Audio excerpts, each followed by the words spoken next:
buat aku yang paling impactful itu justru ada di karir mentoringnya itu sih, dimana aku bisa kenalan sama seorang praktisi HR langsung, aku bisa tanya apapun seputar dunia kerja sama HR yang menjadi mentorku itu gitu.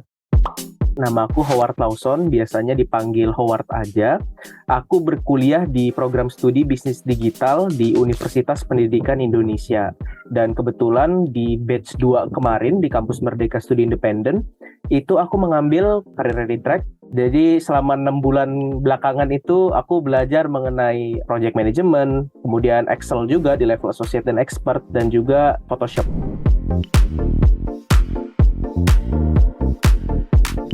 Yang paling berasa di aku mungkin kalau misalnya harus dirankingin gitu ya, yang nomor 1 itu tentunya karir mentoring sih, dimana aku bisa dapet karir mentor. Sebelumnya shout out untuk Kak Najih gitu. Jadi aku bareng sama karir mentorku ini dan juga kelompok-kelompokku yang lain, aku belajar gitu gimana sih caranya untuk melakukan interview, gimana sih caranya untuk membuat CV yang ATS friendly gitu.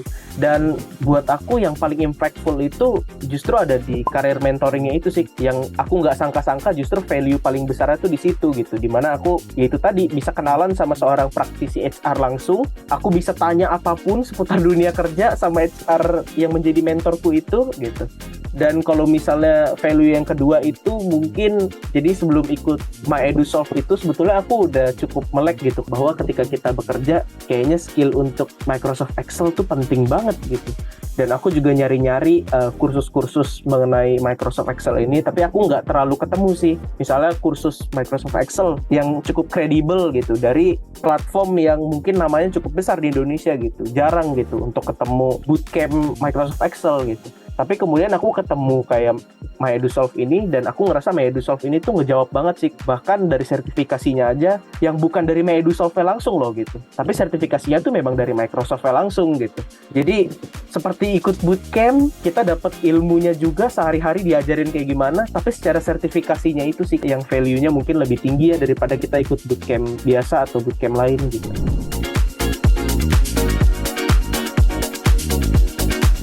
Menurut aku sendiri, sertifikasi itu tuh sebetulnya adalah gerbang utama yang bisa kita cantumkan di CV, sampai orang bisa lihat di CV kita, oh orang ini punya sertifikasi langsung loh gitu, dari Microsoft-nya langsung misalnya, atau dari Adobe-nya langsung misalnya gitu. Tapi sertifikasi itu lebih ke bagaimana orang lihat kita, oh berarti dia udah setidaknya udah qualified nih, setidaknya dia udah punya ilmu minimalnya nih gitu. Jadi kalau buat aku sertifikasi itu penting karena pertama itu eye catching, jadi yang pertama kali di-notice orang kan itu gitu. Dan yang kedua, sertifikasi itu ya harusnya bisa jadi penyemangat lah buat kita, supaya ini ketika nanti suatu hari kita praktek gitu, ini sertifikasi ini loh yang bakal jadi bukti nih beneran gak nih bisa apa enggak gitu.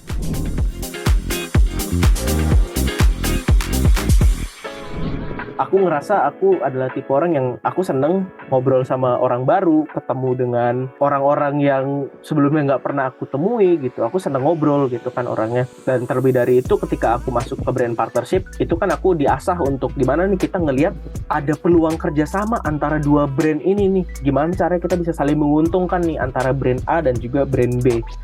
Jadi aku seneng sih proses ketemu sama orang barunya, aku seneng proses problem solvingnya, dan aku juga seneng sih sama sisi kreatifnya, di mana aku bisa mencari nih celahnya, di mana nih celah kerjasamanya. Mungkin kayak gitu sih.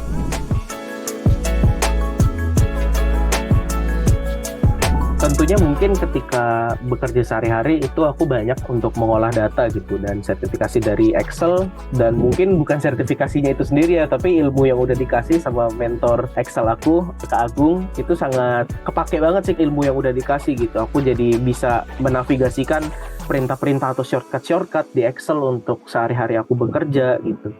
Dan kemudian juga dari career mentoring, di mana aku jadi paham ketika bekerja tuh harus A, B, C, D, aku udah paham standarnya gitu.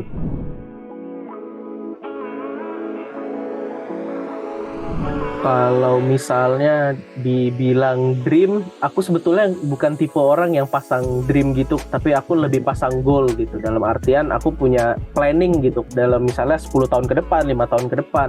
Kalau misalnya untuk plan jangka pendek, yang dalam artian setelah aku lulus kuliah, harapan aku bisa kerja sebagai business development associate atau mungkin partnership officer. Kemudian 5 tahun ke depan, harapan aku bisa jadi business development manager atau partnership manager. Dan 10 10 tahun ke depan harapan aku bisa jadi head of business development gitu di startup di Indonesia yang mungkin kalau bisa di level unicorn, atau kalaupun enggak apa-apa, yang penting aku bisa berkarya di situ, aku bisa ngembangin diri aku di situ.